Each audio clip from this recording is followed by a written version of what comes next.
ሰላም እንዴናችሁ? በያላችሁበት ሁሉ ነገር ሰላም ነው። አሸና እንዲያላችሁ እሞኝላችኋለሁ። በዚህ ስትጎንዶሉ ማለት ላይክ እና ሼር እያደረጋችሁ ሀሳቦቻችሁ ለብዙዎች አካፍሉ። ለዚህም ቁልቢ አመሰግናችኋለሁ። ሀሳቡ ሲሞቻችሁ 3000 ላይክ እንድትገጭኑ በትህትና አጎብዛችኋለሁ።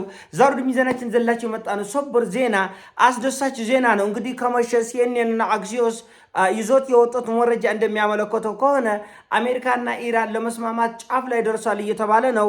የእስራኤል ጠቅላይ ሚኒስትር ኔታንያሁም ለካቢኔያቸው መግለጫ ይሰጣሉ። በአሜሪካና በኢራን መካከል እየተደረሰ ስላለ ስምምነት መግለጫ ወይም ደግሞ ብሪፍ ምንድነው የምትሉት ብሪፍ ይሰጣሉ ተብሏል።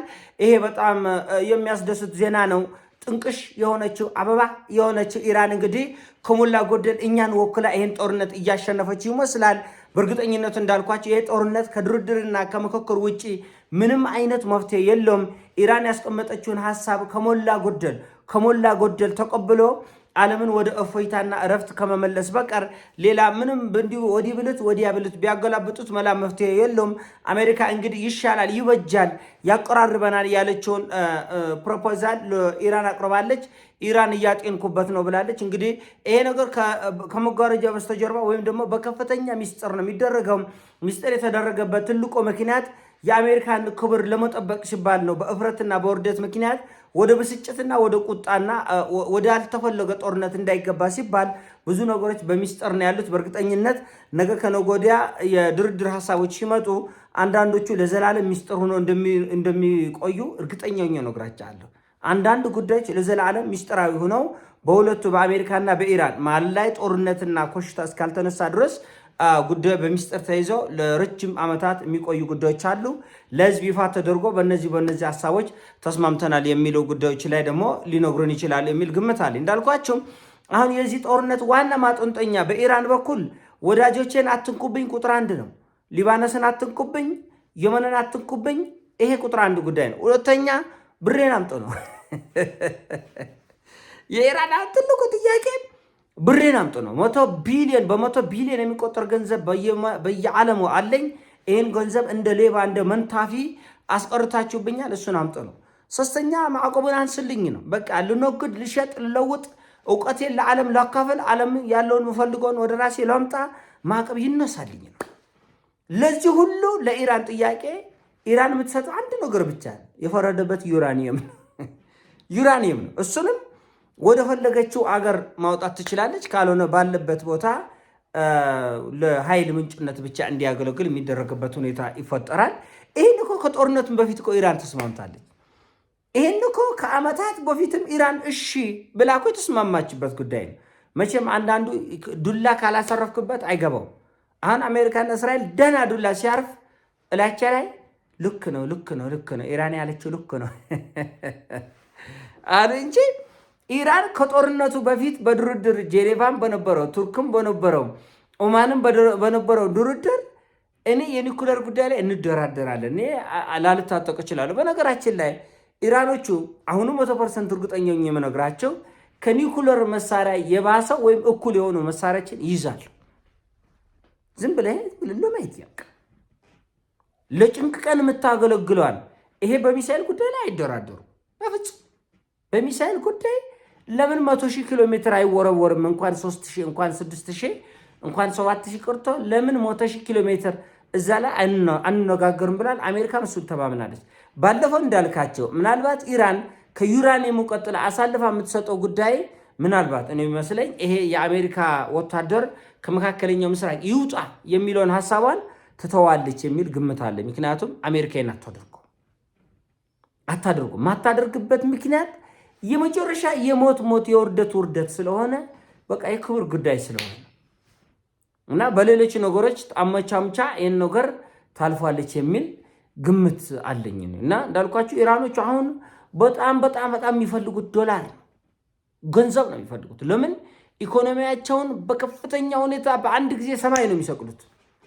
ይሄ 1.8 ሚሊዮን ዶላር ማነው ሪያል የሚመነዘረው የኢራን ገንዘብ እመንም አትመንም ምናልባት በ300 በ400 በጣም በ1000 በ2000 የኢራን ሪያል ሊመነዘር ይችላል።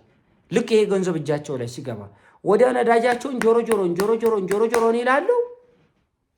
ተው በቃ የዛኔማ እኔ ራሴ ቴሄራን እጄ ነው ቪዲዮ የምሰራላችሁ እኔው ራሴ እኔ ራሴ እዛው ቆብረረረር እያልኩኝ በቃ እሄድላችኋለሁ። እውነት ቃል እገባላችኋለሁ። አሸወይና ሲሆን ሶላም ሲሆን ያው እናንተ እንትን 5 ስታር ሆቴል ትይዙልኛላችሁ፣ እኔ ደግሞ እንቆባረርላችኋለሁ። እና ለጫት ያክል እኔስ ይሄ ነገር ሄዶ ወደ ድርድር ይሆናል እንትን ይደርሳልና ይሳካሉ የሚል ግምት አለኝ። ይሄ ለኢራን ውለታ ሳይሆን ለራሳቸው ውለታ ነው የሚውሉት። በነገራችን ላይ ከዚህ ሁሉ ግርግር በኋላ ይሄ ትልቅ ውለታ አሜሪካኖቹም ለገንዛ ነፍሳቸውና ለአውሮፓውያን ለሞላ ዓለም ይውላል።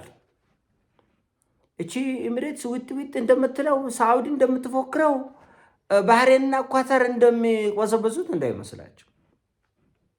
እንደ ጎመን ነው እንትን የሚሏቸው የኔ ጌታ።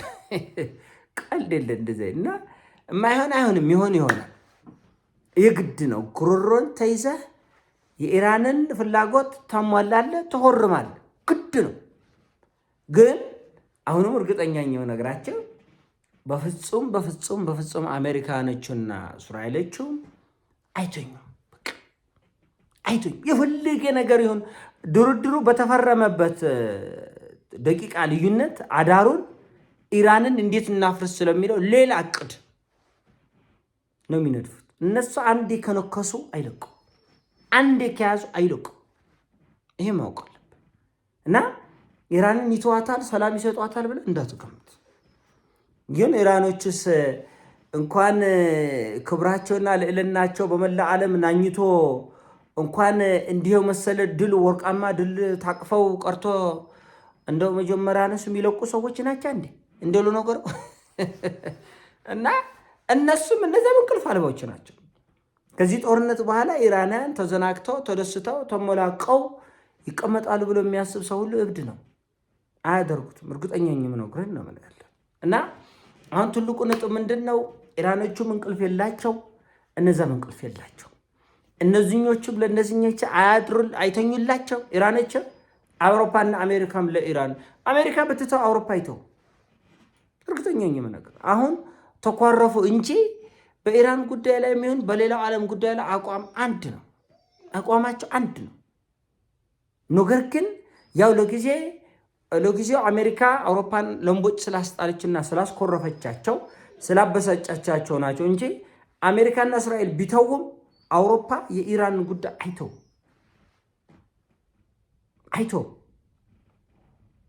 ለምን እንደዚህ ያለ ልዕለ ኃያል እንዲመጣ አይፈልጉም። ሲጀመር ከዚህ ከእስልምና ዓለም እንዲህ ያለ ከእስልምናም ቢሆን ከክርስትናም they don't care።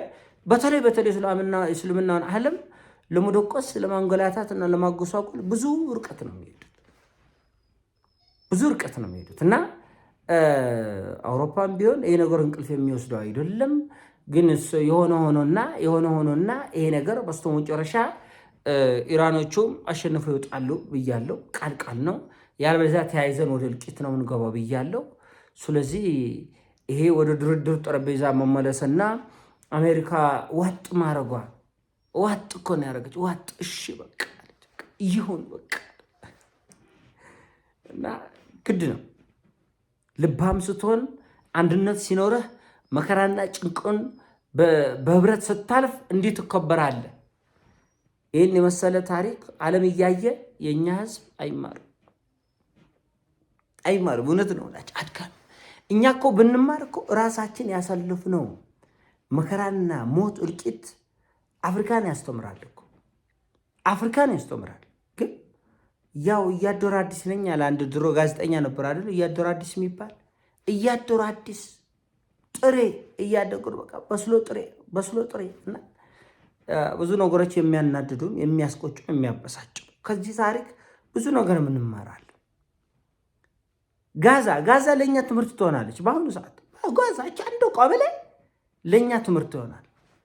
አንድነት ምን ያህል ኃይል እንደሆነ ቆረጥ አርጎ ሐሞትን ዋጥ አርጎ ሰው ሆኖ መገኘት ምን ያህል እንደሚያስከብር እውነት ይዘህ ስትቆም ዓለም ሁሉ ካንተ ጋር እንዴት እንደሚቆም የጽናት ምሳሌ ጆግንነት። እኛ ጆግናችንን ይቅር መቀያየም ነው ትርፉ። እንዲህ ነው ብንልም መቀያየም ስለሆነ ትርፉ አንዳንድ ነገር ዝም አይነቅዝም የሚባል ተረት አለና አንዳንድ ነገሮችን እናልፈዋለን። የኔ ሀሳብ ነው። ሲሞቻችን ላይክ አርጉ፣ ሼር አርጉ። ወዳችኋለሁ። ፒስ